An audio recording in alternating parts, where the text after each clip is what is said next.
Olá, meus amigos, muito bom dia. Eu quero vos saudar com a paz do Senhor Jesus. Hoje queria continuar convosco o estudo sobre a primeira carta de Paulo aos Coríntios. E hoje queria ler convosco no capítulo 2, do verso 13 ao capítulo 3, verso 4. 1 Coríntios, capítulo 2, 13 até ao 3, 4. E hoje, pensando convosco sobre natural, espiritual e carnal. Natural, espiritual e carnal. Agora leiamos a partir do verso 13, capítulo 2. Disto também falamos, não em palavras ensinadas pela sabedoria humana, mas ensinadas pelo Espírito, conferindo coisas espirituais com espirituais. Ora, o homem natural não aceita as coisas do Espírito de Deus, porque lhe são loucura. E não pode entendê-las, porque elas se discernem espiritualmente. Porém, o homem espiritual julga todas as coisas. Mas ele mesmo não é julgado por ninguém. Pois quem conheceu a mente do Senhor que o possa instruir? Nós, porém, temos a mente de Cristo. Eu, porém, irmãos, não vos pude falar como a espirituais, e sim como a carnais, como a crianças em Cristo. Leite vos dei a beber, não vos dei alimento sólido, porque ainda não podíeis suportar. Nem ainda agora podeis, porque ainda sois carnais. Porquanto, havendo entre vós ciúmes e contendas, não é assim que sois carnais e andais segundo o homem? Quando, pois, alguém diz, eu sou de Paulo, e outro eu de Apolo, não é evidente que andais segundo os homens? Só até aqui.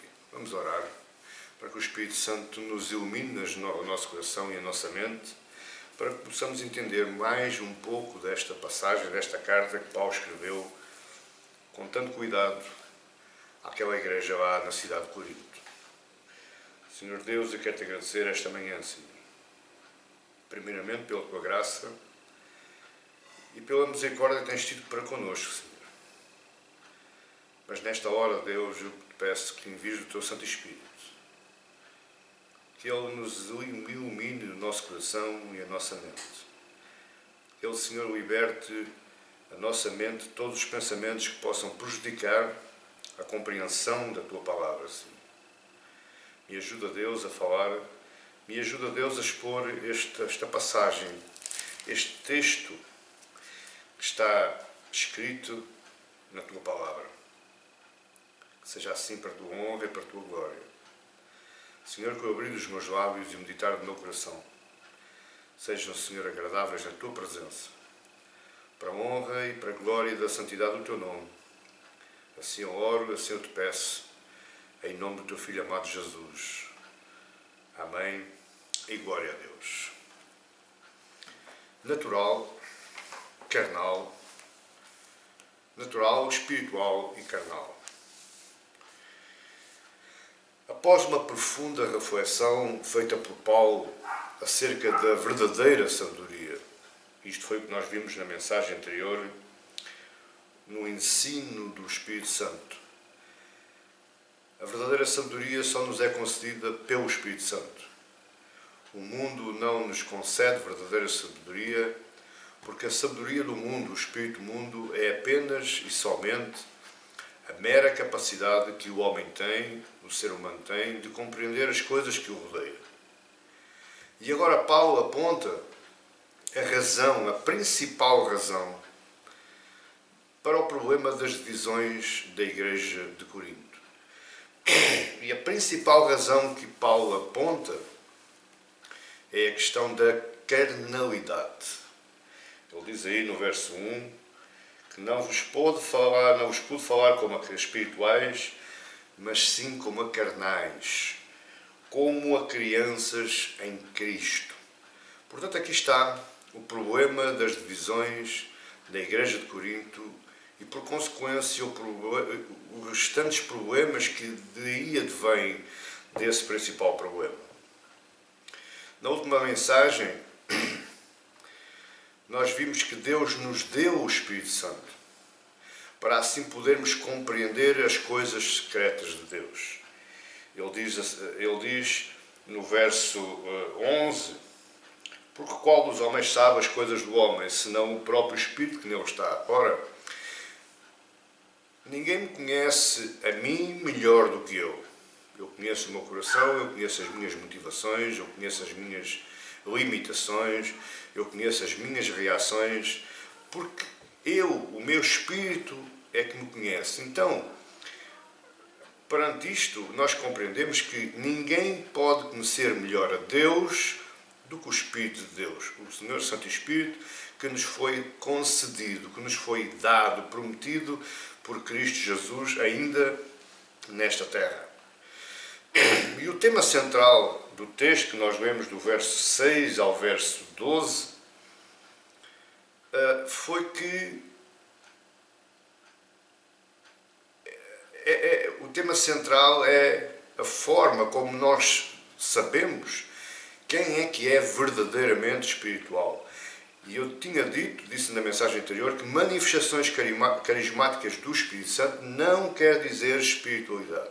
Espiritualidade é o modo como nós entendemos as coisas de Deus, o modo como nós entendemos a sabedoria suprema de Deus já desde a eternidade, que é a cruz de Cristo e Cristo crucificado.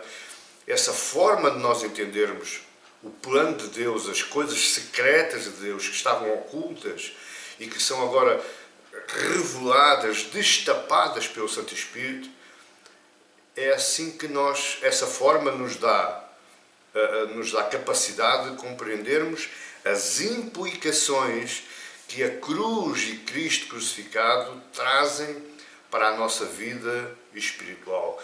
Por consequente, quando a nossa vida espiritual é transformada, a nossa vida física automaticamente também começa a ser transformada. Daí aquele palavrão que é a santificação. Santificação não é como algumas igrejas, nomeadamente a católica, que fazem a canonização. Colocam um mero indivíduo como um santo, como um ídolo. Não.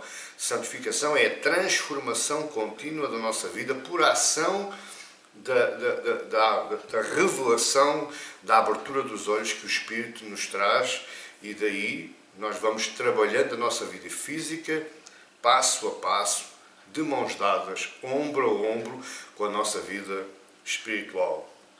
Quem entende a cruz, quem entende as suas implicações práticas para a vida daquele que quer ser um santo, quer ser um cristão, então esse sim é espiritual. Mas nós vamos falar mais à frente sobre o homem espiritual. Faça tudo isto que eu disse agora, e perante a passagem que nós temos em mãos, Paulo caracteriza o homem em 3 estados diferentes. Primeiro, existe o homem natural, que está aí no verso 14. Existe o homem espiritual, está nos versos 15 e 16. E depois, por fim, existe o carnal, que é o caso dos Coríntios, que está no capítulo 3, dos versos 1 ao 4. O problema é que as pessoas, os membros da Igreja de Corinto, eles queriam ser, e basta cerca de 15 vezes Paulo fala na sua carta acerca da espiritualidade dos coríntios. Os coríntios queriam ser a igreja mais espiritual de todas as igrejas do século I. Só que o problema não está no facto de eles quererem ser espirituais. Isso é bom. Isso é um primeiro passo para o cristão. Só que para eu ser espiritual, para eu andar segundo os decretos de Deus, para eu andar segundo as coisas ocultas de Deus, os planos de Deus, as ideias de Deus, os pensamentos de Deus, a minha vida física tem que mudar. Ela tem que ser transformada. E os coríntios não transformaram a sua vida física. Eles continuaram sendo indisciplinados, eles continuaram sendo ciumentos, como diz aí Paulo no verso 4.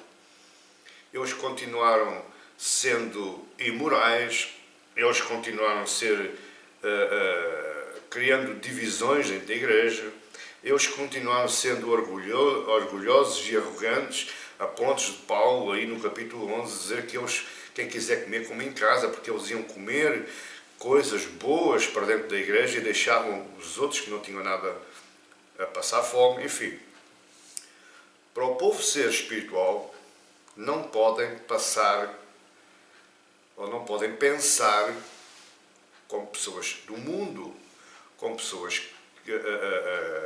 naturais, como o homem natural que não conhece Deus. Entenda uma coisa, em primeiro lugar, para nós firmarmos, porque existem várias falsas interpretações acerca desta carta. Há muitos pregadores, muitos pastores, muitos teólogos que empurram o conteúdo desta carta para os descrentes, para avisar os descrentes. Atenção que Paulo está falando com crentes. Paulo está falando para a igreja. E se repararmos aí no verso 2 do capítulo 1, logo no início da carta, ele diz: à igreja de Deus que está em Corinto, aos santificados em Cristo Jesus, chamados para ser santos, com todos os que em todo lugar invocam o nome do Senhor Jesus Cristo, Senhor Deus e nosso. Paulo está falando para a igreja. Paulo está falando para crentes. Paulo está advertindo, está exortando pessoas que já são crentes. Entenda isto perfeitamente na sua mente. Paulo não está falando para os descrentes. Todas as cartas de Paulo são para crentes e não para descrentes. Aí no verso 13, Paulo começa, antes de entrar no conjunto das caracterizações do ser humano, Paulo exclui da sua pregação qualquer sabedoria humana. Novamente, ele faz isso várias vezes, mas aqui no verso 3, ele vai dizer, vamos ler o verso 12 para contextualizar e depois passamos para o verso 13. Verso 12, ora, nós não temos recebido o Espírito do mundo, a mera capacidade de entender as coisas do mundo, as coisas naturais, para que conheçamos o que por Deus nos foi gratuitamente dado. Verso 13. Disto também falamos, não em palavras ensinadas pela sabedoria humana, mas ensinadas pelo Espírito, conferindo coisas espirituais com espirituais. Paulo exclui da sua pregação a sua própria sabedoria. Paulo diz, eu não quero falar convosco de um outro teor de conversa, de um outro tipo de sabedoria, senão a sabedoria do Espírito Santo, ensinada no Espírito Santo relativamente à cruz, que é a mensagem de Deus, que é o plano divino para a salvação do homem. Mas ele reverte a situação. Ele diz, eu não apresento a minha, mas apresento outra. Qual é a outra? A sabedoria graciosa do Espírito Santo. Note uma coisa importante. A origem do Evangelho é espiritual. A origem do plano da salvação, do plano da redenção do homem, é algo que é espiritual. Foi o Pai, o Filho e o Espírito Santo. Foi decretado no conselho divino, lá na eternidade, antes da fundação dos mundos. Então, se a origem do Evangelho é espiritual, quem o tem que revelar também é espiritual. Logicamente, é lógico que o Espírito Santo não nos vai falar a cada um e a cada qual. O Espírito Santo não vai organizar palestras, conferências, cultos. Quem tem que o transmitir tem que ser um homem. A voz, as cordas vocais têm que ser utilizadas por Deus através de um homem. Mas esse homem que o transmite o Evangelho, ele tem que forçosamente ser espiritual. A sua transmissão tem que ser uma transmissão espiritual e ele tem que ser espiritual. O que é que Paulo quer dizer no final do verso 13? E o final do verso 13 diz assim: mas ensinadas pelo Espírito, conferindo coisas espirituais com espirituais. Ou seja, o que Paulo quer dizer é que as coisas que são de Deus, as coisas espirituais, têm que ser transmitidas, conferidas, proclamadas por alguém que forçosamente não pode ser nem natural, nem pode ser carnal. Ele tem que ser espiritual. Por outras palavras, ele tem que estar cheio do Espírito Santo para que possa receber, entender, assimilar as coisas do Espírito para depois transmitir, não coisas humanas, de sabedoria humana, mas de sabedoria espiritual. Tudo isto através da ação graciosa, miraculosa, misericordiosa do Senhor Santo Espírito. Deixe-me ler aí o verso 13, como já é meu costume. Eu gosto muito desta tradução porque nós entendemos, às vezes, o interior, as entrelinhas das palavras, nós entendemos melhor na nova tradução em linguagem de hoje. Então, o capítulo 2, verso 13, diz assim, na nova tradução em linguagem de hoje: portanto, quando falamos, nós usamos palavras... Olhe bem que eu estou lendo. Acompanhe, por favor. Portanto, quando nós estamos falando de quê? Das coisas espirituais do Evangelho, nós usamos palavras ensinadas pelo Espírito Santo de Deus e não palavras ensinadas pela sabedoria humana. Assim, explicamos as verdades espirituais aos que são espirituais. Por outras palavras, o que me encanta neste texto é que eu posso falar coisas espirituais e haver muita gente que não as entende. É, pastor? É. Era o caso dos coríntios. Paulo falou palavras ensinadas pelo Espírito Santo, ou seja, palavras espirituais. Ele não aplicou todo o seu investimento de sabedoria. Ele falou, como diz aí, eu vos dei leite. Palavras simples, palavras inteligíveis, ensinadas pelo Espírito. Mas ainda assim eles não as entenderam. Porquê? Porque eles não eram espirituais. A explicação encontra-se no verso 6, em contraste com o capítulo 3, verso 1. E aí você já vai entender. Olha o que diz o verso 6. Entretanto, expomos sabedoria entre os experimentados. Nós já vimos na mensagem anterior que os experimentados é os maduros, é os télios, é aqueles que alcançaram uma certa perfeição espiritual, são capazes de entender coisas do Espírito. Entretanto, expomos sabedoria entre os maduros, os amadurecidos. Não, porém, a sabedoria deste século, nem a dos poderosos desta época, que se reduzem a nada. O que Paulo está a dizer é que eu vos falei, eu expus a sabedoria do Espírito aos que são amadurecidos, aos que são espirituais. Não a sabedoria do mundo, não a sabedoria dos poderosos, mas a sabedoria do Espírito. Mas em contraste com os amadurecidos, acontece os cristãos da Igreja de Corinto, que está no capítulo 1, no capítulo 3, verso 1, que diz: eu, porém, irmãos, não vos pude falar como a espirituais, como a experimentados, como a amadurecidos, como a télios, e sim como a carnais, como a crianças em Cristo. Como a crianças em Cristo.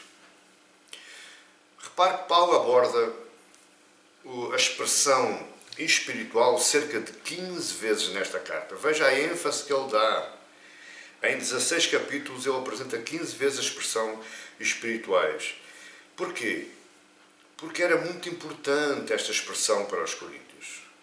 apesar da abordagem errada que eles fizeram à questão da espiritualidade, eles não entenderam de facto o que é ser espiritual ou o que é espiritualidade, mas eles acerradamente abraçaram esta expressão como se fosse de sua própria.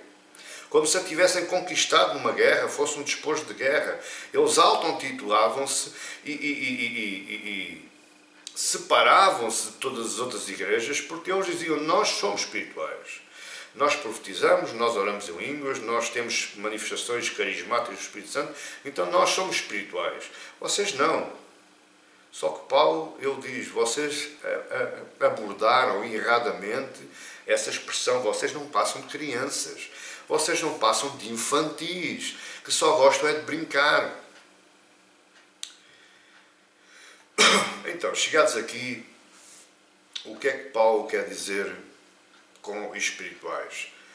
Melhor dizendo, lá no verso 6, a quem é que Paulo se está referindo? Aos experimentados, aos espirituais, aos télios, aos maduros. Estes maduros, estes experimentados, é o conjunto de todos aqueles que percebem a cruz, que percebem a Cristo crucificado, mas mais ainda, eles percebem quais as implicações que essa cruz e esse Cristo trazem para a vida do homem.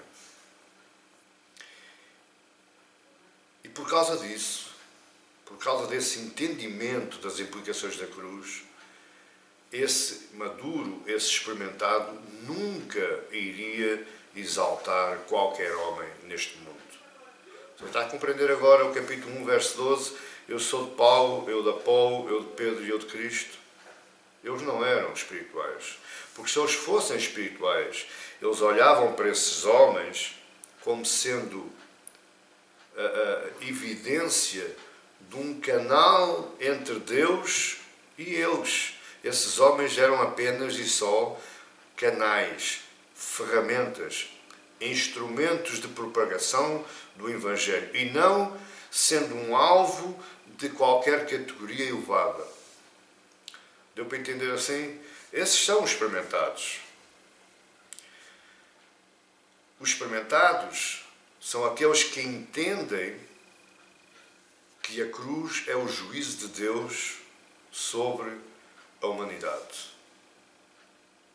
Foi na cruz que Cristo foi crucificado. Porquê é que ele foi crucificado? Porque naquela cruz devia estar eu, você e toda a humanidade. Mas Cristo se fez homem, representante do homem, se sujeitou à vontade de Deus, se deixou crucificar para que na cruz Deus aplicasse o juízo que deveria aplicar à humanidade. Ele aplicou no corpo do seu Filho naquela cruz.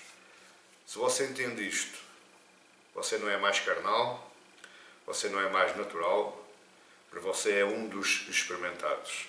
Você é um dos amadurecidos. E isso, ao você entender estas coisas, tem que ter implicações práticas, diárias, consecutivas, permanentes na nossa vida cristã. Isto é a santificação. Se você não entende as implicações da cruz, você nunca poderá dizer que está em plano de santificação. Porque o plano de santificação começa quando você entende as implicações da cruz, ou o que é que Cristo foi fazer à cruz por si e por mim. Como falámos, existe uma pregação apostólica. Paulo vai dizer que ninguém pode pôr um outro fundamento sobre aquele que já foi posto. Paulo está referindo aos 12 apóstolos, mais ele que receberam o Evangelho de Cristo e colocaram em prática na nossa vida, na vida do mundo, como se fosse um edifício, como se fosse a construção de um edifício onde o Evangelho é a fundação, é o fundamento, é os caboclos, os alicerces, e depois tudo o resto vai sendo edificado e assim se constrói a Igreja de Cristo. Pois bem, dentro desta pregação apostólica existem três posições que Paulo apresenta aqui em relação aos coríntios e dizendo: Coríntios, se vocês não mudarem a vossa posição, os problemas na igreja vão continuar. E isso também tem implicações para as pessoas, para o mundo, para o povo. A primeira posição é o homem natural, que está aí no verso 14. No verso 14 diz assim: Ora, o homem natural não aceita as coisas do Espírito de Deus, porque lhe são loucura, e não pode entendê-las, porque elas se discernem espiritualmente. O que é o estado natural? Ou, por outras palavras, o que é o homem natural? O homem natural é o homem em estado de nascença. Pastor, não percebi, eu vou-lhe explicar. Ninguém nasce convertido. Qualquer bebê que nasce no ventre da sua mãe, ele não nasce convertido. Eu até me admiro como é que alguém diz que nasceu na igreja. Eu nunca vi a igreja como maternidade. Mas, bom, há pessoas que vão acrescentar isso à questão do novo convertido, do nascer de novo. Ora, nascer de novo não é nada mais nem nada menos do que eu nascer para o Espírito, ou seja, eu começar a ser maduro, eu começar a entender as coisas do Espírito, e aí sim começar o meu programa de santificação contínua, a par e passo com o Espírito Santo de Deus. Por natureza, o homem nasce inimigo de Deus. Porquê? Porque nós herdamos a natureza adâmica e nós herdamos a corrupção do pecado adâmico. Qualquer bebê que nasça, ele não é pecador porque ele não sabe andar, não sabe falar, não sabe mexer, não sabe fazer nada.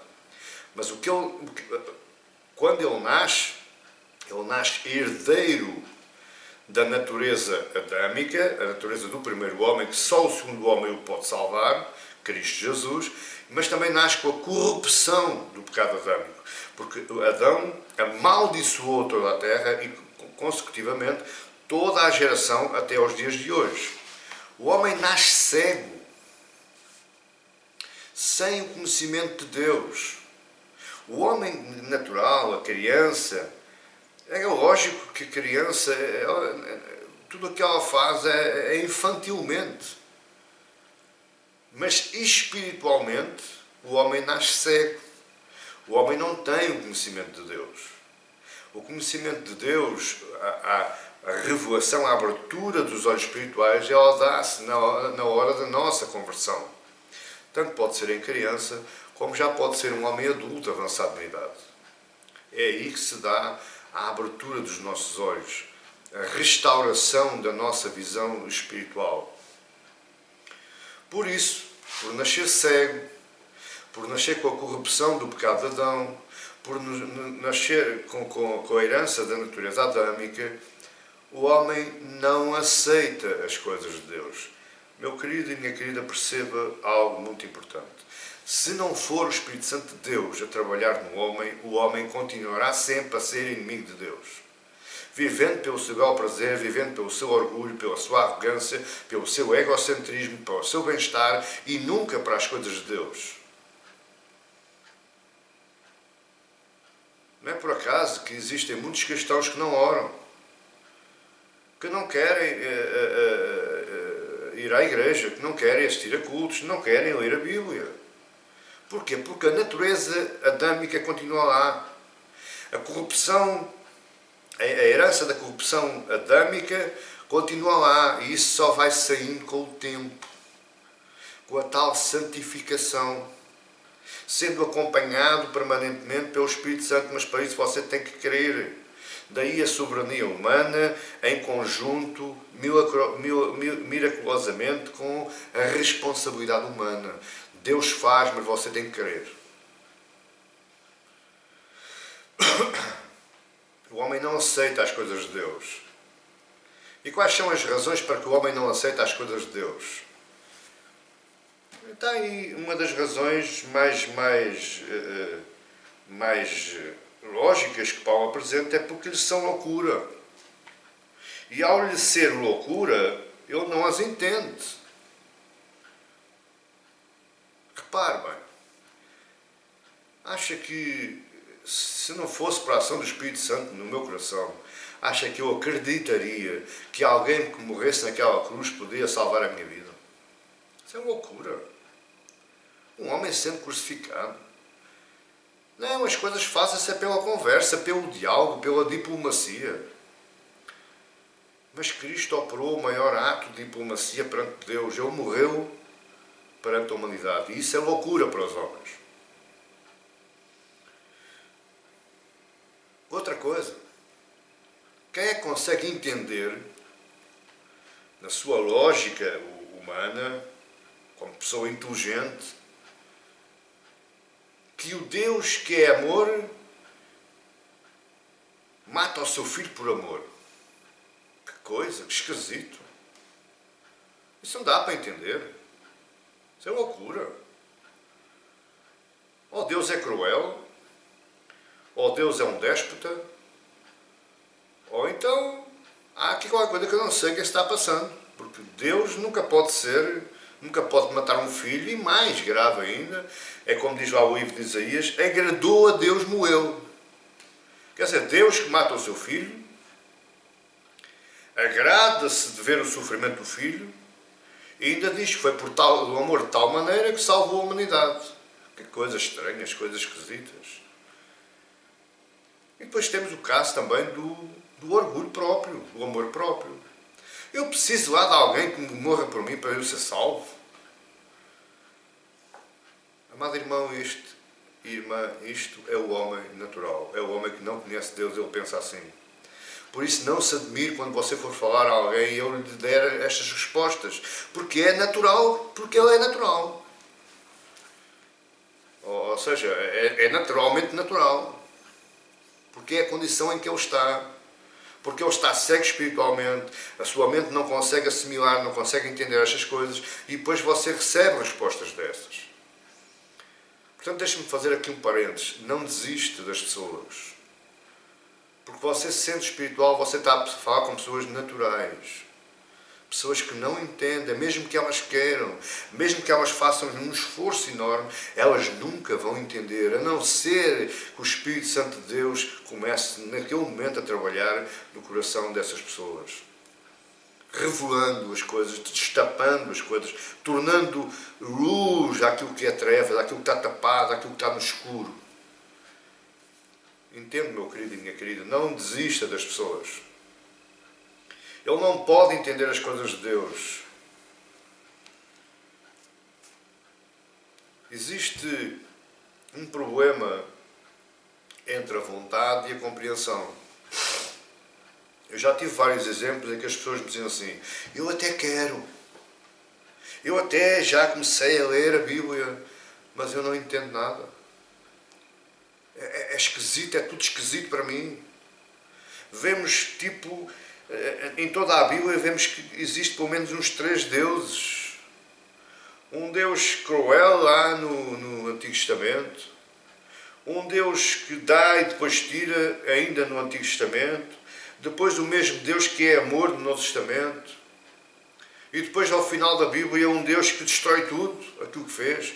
Eu não consigo compreender. Eu quero entender, mas eu não consigo compreender. Isto é a luta entre a vontade e a compreensão. Essa luta só é vencida mediante a ação do Espírito Santo. Tudo aquilo que você quiser falar, se ele não for envolto, se não for embrulhado com o Espírito Santo, ninguém vai entender aquilo que você fala. Então, a grande pergunta é: como é que eu vou falar ao homem natural? Como é que eu lhe vou chamar a atenção ao homem que é o estado natural, ao homem de nascença? Eu preciso argumentar sobre as coisas de Deus. Mostrar-lhe, historicamente, como é que Deus tem trabalhado na vida do homem para atrair o homem a si. muitas vezes com calamidades, muitas vezes com morte, mas tem sido a forma que o Deus tem falado ao homem para o chamar a atenção. Nós precisamos argumentar sobre o amor de Deus em Cristo Jesus. O maior exemplo, meu querido e minha querida, você acha que ainda não leu com atenção a pregação de Jesus a Nicodemos, lá em João 3. Jesus estava a falar com um homem natural, um homem que não era espiritual, mas que tinha vontade, mas não compreendia. Ele queria, mas não compreendia. E Jesus falou-lhe de uma forma que é um método, é a fórmula como você deve falar ao homem natural. É desta forma, com calma, explicando como se você estivesse falando com uma criança. Você não vai falar com uma criança em fórmulas matemáticas da Universidade de Matemática Avançada. Você vai começando falando com uma criança pelas coisas mais simples, com uma forma simples, com uma forma acessível. É assim que você deve falar com alguém que é natural. E principalmente alguém que é natural, que quer, mas não compreende. Porque essa é a guerra da mentalidade do homem natural. Ele até quer, mas não compreende. E quando você fala com alguém desta forma, como Jesus falou com Nicodemos, você tem que esperar pela ação do Espírito Santo. Como eu lhe disse, existem duas chamadas. Chamada geral, que é quando você fala, e a chamada eficaz, que é quando o Espírito fala. Você só pode falar a chamada geral. Você nunca pode chegar à chamada eficaz. Porque essa é legitimamente da responsabilidade do Espírito Santo de Deus. E aí entra a predestinação, mas eu não quero entrar nesse campo. Isto não quer dizer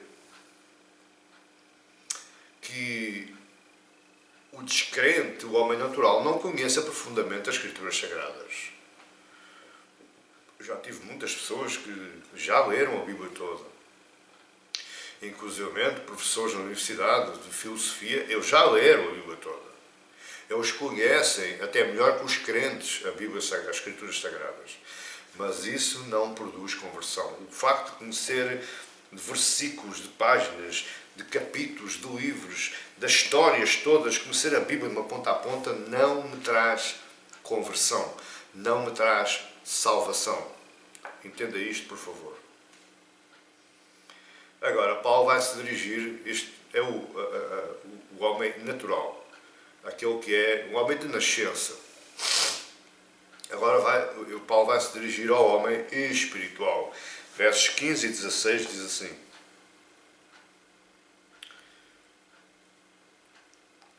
porém o homem espiritual julga todas as coisas, mas ele mesmo não é julgado por ninguém. Pois quem conheceu a mente do Senhor que o possa instruir? Nós, porém, temos a mente de Cristo. Aqui a palavra julga refere-se à avaliação espiritual de todo o aspecto da vida. Não quer dizer necessariamente condenação. A palavra julgar aqui é eu analisar todo o aspecto espiritual da vida. Por isso é que o descrente estranha a forma de viver do crente. Eu, sendo espiritual, eu olho para a vida física e olho para a vida espiritual e consigo transportar a vida física para a vida espiritual. Por isso é que Paulo diz que a carne milita contra o espírito. Na verdade, a carne não milita. A carne não quer chegar-se ao espírito, mas o homem espiritual consegue trazer a carne ao espírito. De novo, para você entender, isso é santificação. Isso é começar a viver uma vida física em consonância com a vida espiritual. Por isso é que o homem espiritual, como diz aí no verso 15, o homem espiritual julga todas as coisas. Esta forma de julgar, não é um julgamento de condenação, mas é um julgamento de fazer o escoamento, fazer a filtragem da vida física e trazê-la para a vida espiritual. O verso 16 é um verso curioso, diz: pois quem conheceu a mente do Senhor que o possa instruir? E é curioso porque, se nós pensarmos bem, Deus não precisou de ajuda humana para a criação do mundo. Aliás, se você não sabe ainda, quando Deus começou a criação do mundo, ainda não havia homem. Portanto, os super espertos, os super inteligentes, ainda não haviam nascido. Deus não pediu conselho a ninguém para construir, para a criação do mundo, como diz lá Isaías 40:13. Quem guiou o Espírito do Senhor? Ou como seu conselheiro o ensinou? Da mesma forma como Deus não teve conselheiro para a criação do mundo,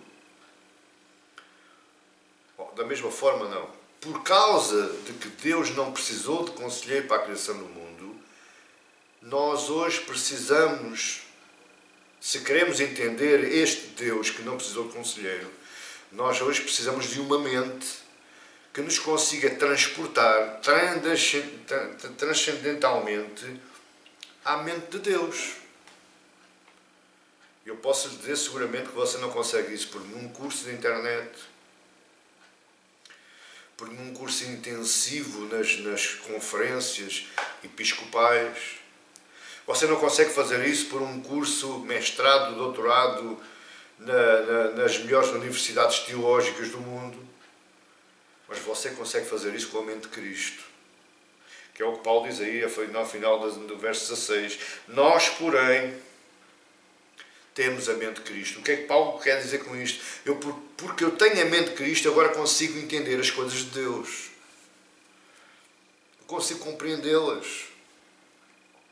Eu consigo ter uma cosmovisão do mundo da mesma forma que Cristo tinha. Eu consigo pensar da mesma forma que Cristo. Eu consigo falar, agir da mesma forma que Cristo falava e agia. Mas tudo isto mediante a ação do Espírito Santo. Veja a importância que o Espírito Santo tem na nossa vida e nós tantas vezes o negligenciamos. Aquela palavra que Paulo diz, não intercessai do Espírito Santo, possivelmente ela se aplica aqui. Quando nós não trabalhamos irmamente, quando nós não trabalhamos associadamente com o Espírito Santo, possivelmente nós estamos a entristecê-lo.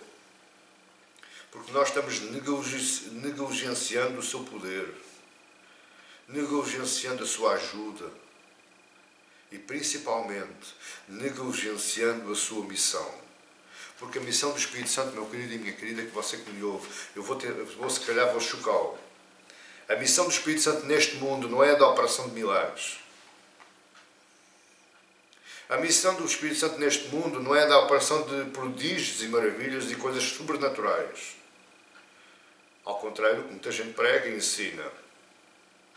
A missão do Espírito Santo neste mundo é ajudá-lo a si e a mim a compreender as coisas de Deus.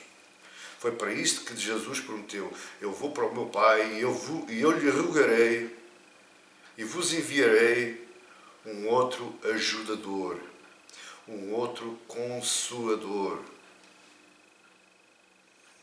Aquele que te vai ensinar a andar nos caminhos de Deus, entender as coisas de Deus. E não aquele que te vai empoderar de um poder sobrenatural capaz de mover montanhas e fazer parar o sol e a chuva. Não é essa a missão do Espírito Santo. A missão do Espírito Santo é me abrir a minha mente Por isso é que eu sou chamado de espiritual, aquele que tem a mente de Cristo. Para resumir este ponto, ser espiritual é ver e raciocinar com a mente de Cristo. É como se você fizesse um transplante, tirasse a mente de Cristo e colocasse na sua cabeça. Isso é ser espiritual. Ver e raciocinar com a mente de Cristo. Exatamente da mesma forma como Cristo o faria, você o fará também quando chegar ao estágio de amadurecimento espiritual, de amadurecimento da fé cristã. Amém? A missão do Espírito Santo é essa. É fazê-lo espiritual. Aquele que pensa como Cristo pensa. Terceiro e último ponto. Paulo agora vai se virar. Ele teve aqui a fazer um trajeto entre o natural e o espiritual para fazer compreender aos coríntios qual era a sua verdadeira posição em relação à fé cristã. E desconstruindo todas as ideias que eles tinham, que eles construíram, quase que irreparavelmente dentro da comunidade de Corinto, que é a questão do carnal, a carnalidade. Está aí no capítulo 3, dos versos 1 ao 4. Vamos ler. Eu, porém, irmãos, não vos pude falar como a espirituais, e sim como a carnais, como a crianças em Cristo. Leite vos dei a beber, não vos dei alimento sólido, porque ainda não podíeis suportá-lo, nem ainda agora podeis, porque ainda sois carnais. Porquanto, havendo entre vós ciúmes e contendas, não é assim que sois carnais e andais segundo o homem? Quando, pois, alguém diz, eu sou de Paulo e eu de Apolo, não é evidente que andais segundo os homens? Vamos ver aqui alguns pontos que Paulo apresenta aqui. Em primeiro lugar, eles não eram espirituais. Isso ficou bem claro. Paulo deixou aqui bem claro, logo no início do capítulo 3. Não vos pude falar como se vocês fossem espirituais. Paulo desconstruiu totalmente o pensamento religioso da igreja de Corinto. Paulo retirou o tapete debaixo dos pés. Paulo disse, tudo aquilo que vocês têm feito, dito e pensado até hoje está errado. Nada disso corresponde à verdade e à realidade. Vocês não são aquilo que vocês dizem que são. Vocês são apenas carnais. Vocês são crianças infantis em Cristo. Ou seja, por outras palavras, vocês são como aquele que se converte, o primeiro dia do novo convertido. A maneira como ele pensa é exatamente como vocês pensam, apesar dos anos que têm de igreja. E apesar de profetizarem e todas as manifestações que vocês dizem que operam, as manifestações carismáticas do Espírito Santo, vocês não passam de infantis. Vocês não passam de crianças. E repare novamente, Paulo não está falando para descrentes. Toma atenção, por favor. Não tente retirar os textos do contexto. Porque Paulo não está falando. Paulo já falou para os descrentes, ou por melhor ainda, Paulo já disse quem eram os descrentes, que eram os homens naturais. Aqueles que não entendiam porque não podiam entender as coisas de Deus. Mas agora Paulo está falando para crentes. Olha, veja lá como é que Paulo começa o verso 1. Eu, porém, irmãos. Paulo está falando para a igreja. Paulo está falando para crentes. E como eu gosto na exposição da palavra bíblica, toda a palavra bíblica exposta hoje, em pleno século XXI, ela tem uma aplicação prática na vida de quem a ouve. Então eu posso estar falando para descrentes, para homens naturais, eu posso estar falando para homens espirituais, hoje, mas eu também posso estar falando para homens carnais. para crianças infantis na fé. Homens que não querem dar o seu braço a torcer porque já entronizaram uma ideia fixa, um pensamento fixo daquilo que eles pensam que são na igreja. E possivelmente não são. Possivelmente são carnais. Quando Paulo diz aqui, eu porém, irmãos, isto traz-me uma ideia de que existe uma forte possibilidade de alguém ser crente, possivelmente aqueles que nasceram na igreja, aqueles que já estão há várias décadas na igreja, mas que vivem de uma forma carnal, infantil. Ou seja, não levam a sério as coisas do Espírito. Não levam a sério o trabalho do Espírito. Uma nota que eu vos quero dar.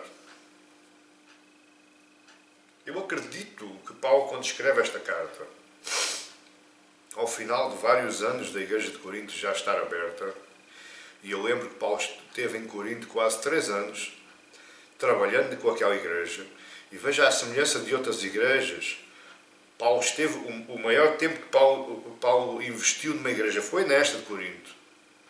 E quando ele começa falando no verso 1, eu tenho a sensação de que ele está dizendo, eu sabia que vocês me iriam dar problemas. Paulo tinha a consciência da imaturidade de Corinto desde a sua primeira estadia na cidade. Desde o primeiro dia que ele abriu a igreja, o Espírito Santo lhe deve ter colocado no coração, esta igreja vai-te dar problemas, tu vais ter muito trabalho, porque esta igreja vai ser sempre criança. Ele sabia que este processo iria ser lento, porque ele diz, eu não vos dei leite, eu só vos dei leite e não vos pude dar outro alimento. Ou seja, eles estão lá neste tempo todo, porque ele diz, nem ainda agora podeis, eles estão neste tempo todo, estes anos todos, como infantis, como crianças em Cristo, como carnais que eles eram. Está aí no verso 1 e este é o meu segundo ponto, este é o meu segundo subponto neste ponto. Ele tinha a consciência de que eles eram carnais desde o primeiro dia até então.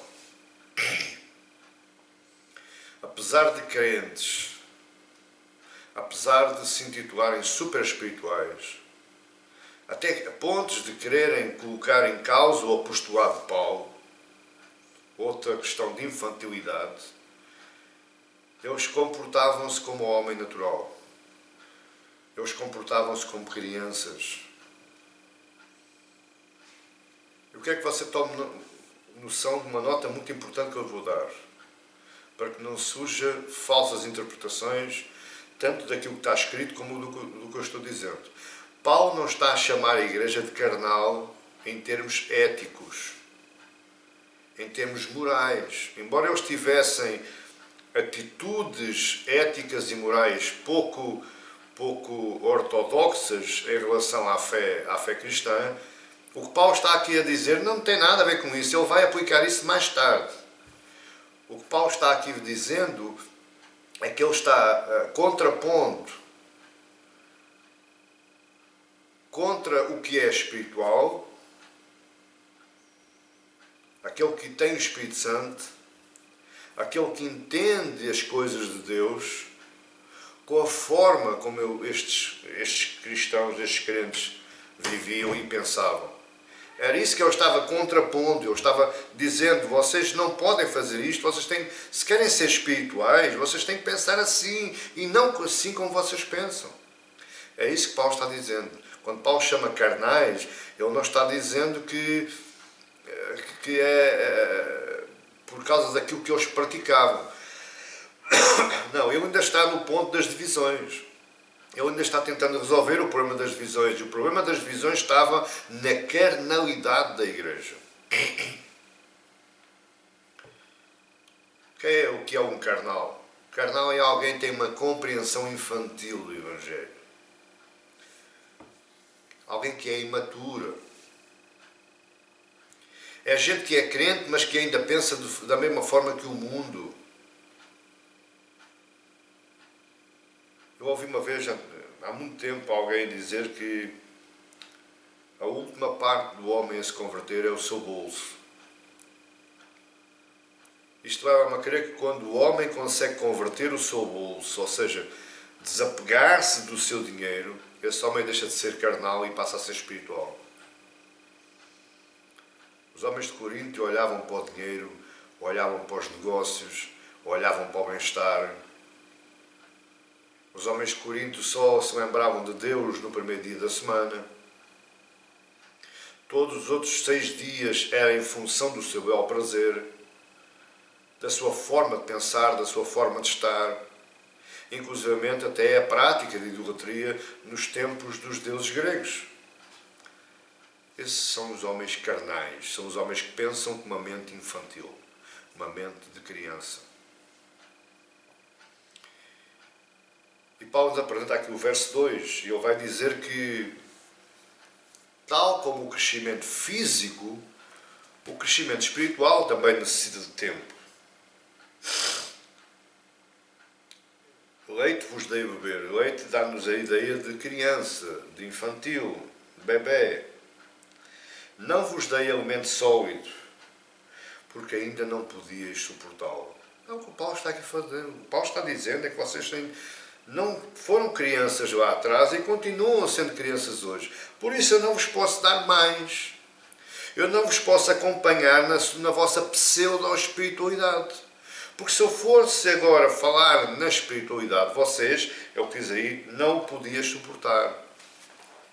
Possivelmente alguém deixava a igreja, alguém abandonava. Nem ainda agora podeis, porque ainda sois carnais, ainda sois crianças, infantis. Deixa que eu diga uma coisa, esta falta de maturidade espiritual, esta continuidade da infantilidade das pessoas, foi e é a maior raiz de todos os problemas de uma igreja. Eu sei daquilo que estou falando, porque eu já lidei com muitos crentes velhos na igreja, mas continuavam sendo infantis. O pastor não pode dizer isto, o pastor não pode fazer aquilo, a irmã não pode fazer isto, o irmão não pode fazer aquilo. Você está entendendo? Continuavam com falta de maturidade cristã, falta de experiência. E isso faz toda a diferença dentro da vida de uma igreja. Quando existe o maior número de crentes que são infantis, os que são espirituais não os conseguem acompanhar. E muitas vezes esses que são espirituais nem são tão espirituais assim. Porque a paciência é fruto do Espírito. E quem não tem paciência também não tem o Espírito Santo. E se não tiver o Espírito Santo, também não é espiritual. Também não é maduro, experimentado, um télios, perfeição espiritual.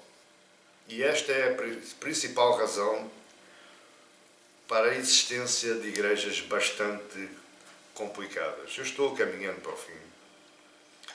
Mas ainda queria falar aqui algumas coisas. Quais são as evidências pelas quais Paulo se baseia para chamar esta igreja de crianças, carnais? A igreja de Corinto, como formas temos falado, ela construiu uma ideia para si própria de espiritualidade baseada somente nas manifestações carismáticas do Espírito Santo. Paulo está contradizendo isso, dizendo não, manifestações carismáticas não têm nada a ver com espiritualidade. Podem-se complementar, mas manifestações é uma coisa, espiritualidade é outra. Manifestações é obra, graça, misericórdia e responsabilidade exclusiva do Espírito Santo. E espiritualidade é a soberania humana juntamente com a responsabilidade humana. É um trabalho conjunto entre o homem e Deus.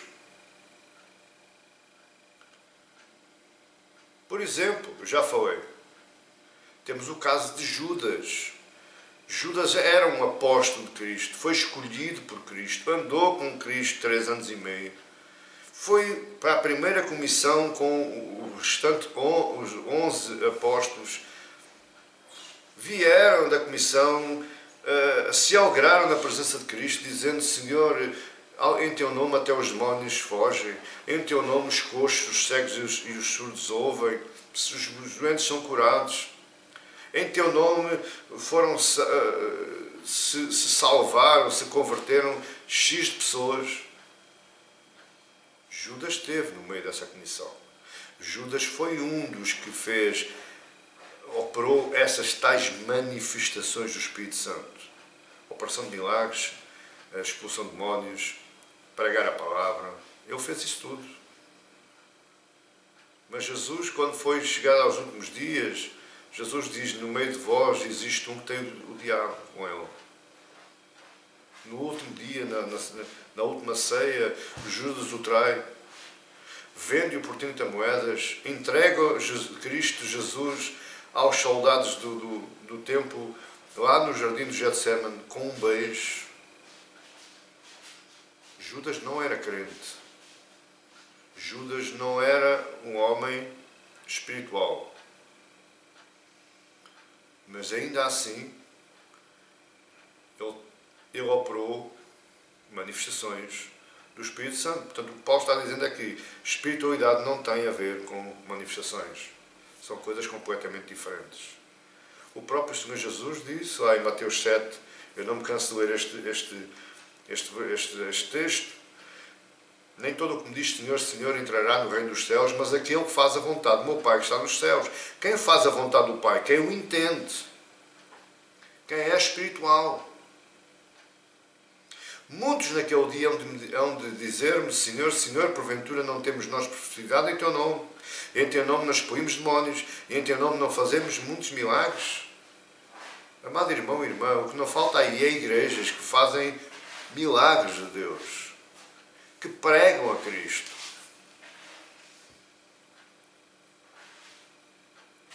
que fazem coisas espirituais. Mas sabe o que é que Jesus vai dizer no último dia? Então lhes direi explicitamente: nunca vos conheci. Apartai-vos de mim os que praticais a iniquidade. Nunca vos conheci. Vocês não têm a minha mente, vocês não pensam como eu penso, vocês não falam como eu falo, vocês não agem como eu ajo. Eu nunca vos conheci. Apartai-vos. E vai existir um grande punhado de gente que no dia do julgamento se vai abismar. Então, no final, eu andei toda a minha vida mal. É verdade. Poderá e vai acontecer isso. Vai existir muita gente que vai ficar espantado. Uns porque não sabiam, e os outros pensavam: Deus é tão bom, tão bom, tão bom, que mesmo ainda assim me vai perdoar. Vai deixar andar, vai abrir uma exceçãozinha para mim. Está enganado. Jesus vai dizer: nunca vos conheci, apartai-vos de mim. De novo, dons espirituais não são evidências de salvação ou de espiritualidade de ninguém. Aquele versículo que diz que quem for batizado será salvo, com evidência de falar novas línguas, isso é pretexto, é tirar texto do contexto. Porque se nós formos ler o contexto todo, possivelmente nós vamos entender que aquele texto não pode sair dali. Aquele versículozinho não pode sair dali. Dons espirituais são ferramentas para a edificação da igreja. Há muita gente que já me diz assim: pastor uma vez, pastor para sempre. Será? Existem dons, existem ofícios. Por exemplo, ser o cargo pastoral não é um dom, ou não é somente um dom, é um ofício. Foi algo que foi oficializado por Deus, tornou oficial, nomeou. Mas não quer dizer que por eu ser pastor seja um homem salvo, seja um homem santo, santificado. Quantos pastores nós não vimos já fazendo asneiras, roubando, traindo, adulterando, mentindo, escorraçando o povo? A pergunta é, esse pastor, só pelo facto de ele ser pastor, ele é salvo? Não. Dons espirituais, manifestações espirituais, sobrenaturais, são ferramentas. Entenda, são ferramentas. São utensílios, são formas para que a igreja seja edificada. Dons espirituais não servem para elevação de ninguém. Quando assim é uma igreja carnal. Como é que eram os coríntios? Veja, os coríntios cantavam a espiritualidade para si próprio, mas aí no verso 3 eles tinham ciúmes e andavam em brigas. Porquanto, havendo entre vós ciúmes e contendas, tinham um espírito faccioso. Capítulo 1, verso 12. Formaram a liderança, ou dividiram a liderança em 4. Ciúmes, contendas, espírito faccioso, principalmente não tirando dos outros, são símbolos de atitudes de carnalidade, de infantilidade espiritual, considerados a crianças imaturas. E agora você para um bocadinho e pense. Quando você olha para uma criança, essa criança não é ciumenta,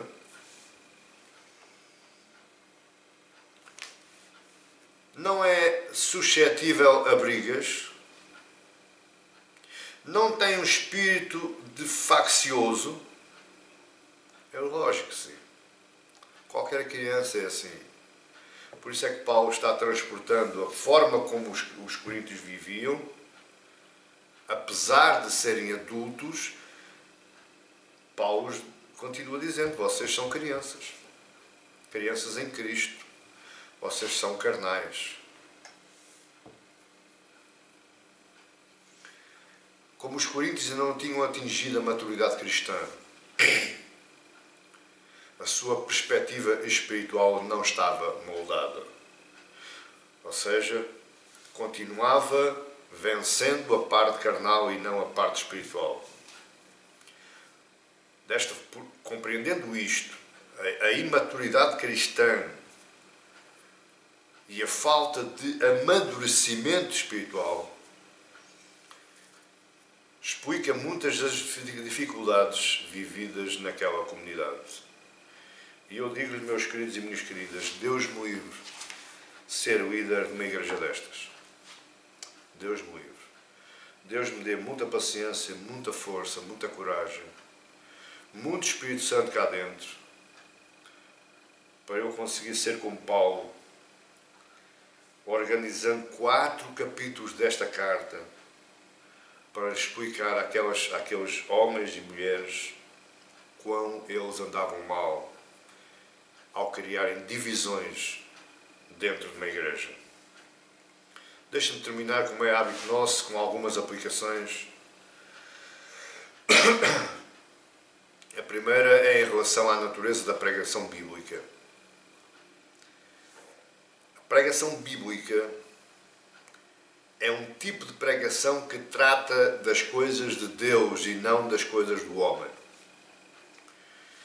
A pregação bíblica é uma pregação que trata das coisas que estão contidas nas Escrituras Sagradas e não contidas na vida existencial de cada um, nas experiências pessoais. É um erro, meu querido e minha querida pastor e pastora, que prega nos púlpitos das igrejas, trazer a lume, trazer para o púlpito, trazer para a pregação experiências pessoais. Eu não estou dizendo que são más, eu estou dizendo que não devem existir. Existe, porventura, eu já apliquei uma ou duas, mas para trazer uma ilustração, uma metáfora. Agora, fazer da pregação, fazer da experiência pessoal uma pregação é um erro. Só vai transformar as pessoas carnais, só vai continuar a dar leite, só vai continuar a fomentar a carnalidade dentro da sua igreja. A igreja de hoje está reunindo recursos e metodologias humanas para tornar o culto mais compreensível. Pastor, assim é mais fácil para eu explicar uma passagem bíblica. Não, não é. A passagem bíblica explica-se por ela própria. E é o Espírito Santo que a vai explicar no coração dos homens. Você não precisa de contar histórias da sua vida, experiências da sua vida para explicar uma passagem bíblica. A sua versão não explica a Escritura. A Escritura explica-se por ela própria. Quando eu faço isso, colocando o culto mais acessível, mais compreensível, eu estou colocando automaticamente o Espírito Santo de parte. Assim como todo o conteúdo bíblico. Pastor, não sabia. Pois é. Há tanta gente que não sabe. Que entristece o Espírito Santo, não pelo pecado, mas pela forma em como aborda a pregação bíblica. A forma como você prega, ela vai condicionar ou não a ação do Espírito Santo. Tenha em mente isso, meu querido e minha querida. Segunda aplicação é que sem a revelação do Espírito Santo, ninguém, mas mesmo ninguém, poderá algum dia compreender o sentido da cruz e das suas implicações. Porquê? Porque é algo hostil à mente natural. A não ser a ação do Espírito Santo, ninguém vai compreender a cruz, ninguém vai compreender o Cristo crucificado e ninguém vai compreender o que é que isso trouxe de bom e de novo para a vida dos homens e das mulheres deste mundo. Porque o mundo natural não entende, não compreende, ainda tem a vontade. Terceira aplicação é o que é ser espiritual, para nós tirarmos aqui um resumo daquilo que falamos. É lógico que todos desejam ser espirituais. É lógico que todos aqueles que entram numa igreja, todos aqueles que se convertem a Cristo, eles desejam ser espirituais. É lógico que todos desejam ser cheios do Espírito Santo. Umas vezes por umas razões, outras vezes por outras. Porque quem prega o Evangelho do poder sobrenatural para o homem e para a mulher, automaticamente ele está fomentando uma ideia errada do que é ser cheio do Espírito Santo. Ele está fomentando uma ideia de poder, uma ideia de autoridade suprema, sobrenatural, acima de todo o poder e a autoridade do mundo. Não é essa a realidade. Ou não é esse o objetivo de ser cheio do Espírito Santo. Porquê? Porque nós temos que entender qual é a principal atuação do Espírito Santo. E nós temos que entender qual é que é a principal prioridade do Espírito Santo. Porquê é que Cristo enviou o seu Espírito à terra, ao coração dos homens? O que é que Ele quis com isso? O que é que Ele quis trazer de novo para a vida do homem e da mulher? Compreendermos a mente de Cristo. Pensarmos pela mente de Cristo. Julgarmos as coisas de forma a tornar a nossa vida mais espiritual. Ou seja, deixarmos de ser carnais e começarmos a ser espirituais. Em resumo, a prioridade principal da vida do Espírito à terra, ao coração dos homens, é a santificação. O que é a santificação? É eu começar a pensar, a agir e a falar da mesma forma como Cristo pensava, agia e falava. Começar a ser mais parecido com Cristo e menos parecido comigo. Isso é santificação e essa é a prioridade do Espírito Santo. A principal obra do Espírito Santo, de novo, para ficar bem trabalhado nas nossas mentes, é me dar o entendimento e a compreensão das coisas secretas de Deus. Entenda de uma vez por todas, o Espírito Santo glorifica a Cristo e não o pregador ou as manifestações carismáticas. Pregação que não seja para glorificar a Cristo não tem Espírito Santo. Não é a obra do Espírito Santo, não é a autoria do Espírito Santo, é a autoria de homem, é a autoria carnal. Quarta e última aplicação para nós fecharmos este ponto 2, este tema 2. Qual era o desejo de Paulo? Qual era o pensamento de Paulo com estas palavras? Até aqui ao capítulo 3, verso 4. Primeiro, claramente, eu compreendo que o desejo de Paulo era o crescimento na fé e a maturidade cristã da Igreja. Esse era o maior desejo de Paulo, que eles crescessem na fé, que eles se tornassem maduros no cristianismo, na fé cristã. Mas ele tinha a noção, e hoje, meu querido e minha querida, nós temos que ter noção que o crescimento espiritual de alguém leva tempo, bastante tempo. Muitas vezes, eu costumo dizer, imenso tempo. Eu preciso desenvolver, eu como pastor, eu como mestre das Escrituras, eu como instrumento de Deus pelo Espírito Santo, eu preciso saber desenvolver um dos frutos mais importantes, ou um dos subfrutos do Espírito mais importantes da vida de um homem que quer pregar, que quer ensinar, que quer pastorear uma igreja, que é a paciência. A paciência.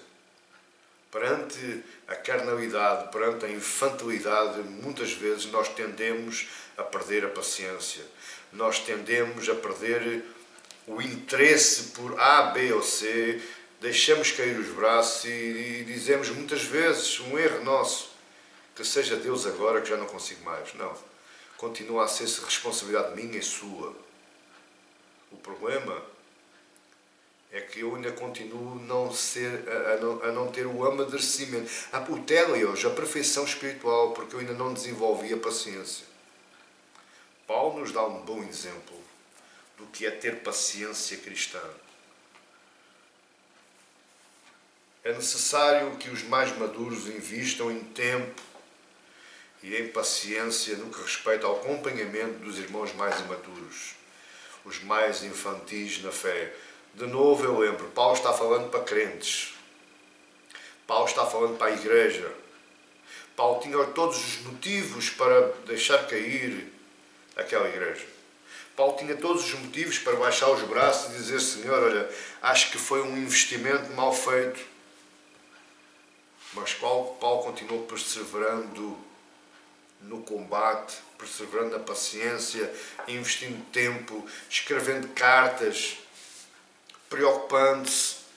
E quantas vezes nas suas cartas ele não narra que eu, os meus joelhos no chão, orando e chorando por vós. Eu falo aos meus queridos pastores, colegas pastores, invistam em tempo e paciência. Tornem-se espirituais. Deixem-se de arrogâncias. Deixem-se de posições. Façam um bom combate. Guardem a fé. E só assim, pelo meu e pelo seu exemplo, pessoas que eram infantis na fé, eles começam a crescer espiritualmente até chegar ao estágio de amadurecimento. Aquele estágio que você e eu queremos ver nos vídeos dos outros. Mas enquanto eles não são maduros, a obra é nossa. A obra é nossa. Eu rogo a Deus que esta mensagem, este estudo, tenha chegado ao seu coração. Eu rogo a Deus que a implicação deste estudo tenha tornado algo prático, espiritual prático na sua vida. e que doravante você começa a pensar de uma outra forma. Você começa a pensar mais em deixar que o Espírito trabalhe, ou que seja Ele a trabalhar e seja você somente a ajudar. Não queira dar ordens ao Espírito. Não queira fazer você a obra do Espírito. Deixe que seja o Espírito a fazer a obra e você somente é um machado, é um instrumento, é uma ferramenta. Essa é a minha oração e creio, em nome de Jesus, no fundo do meu coração, que estas palavras irão produzir frutos dignos de amadurecimento da fé cristã na vida de quem me está a ouvir. Que assim seja, para a honra e glória do nome de Jesus, para todo sempre. Amigos, que Deus os abençoe em nome de Jesus e até uma próxima oportunidade.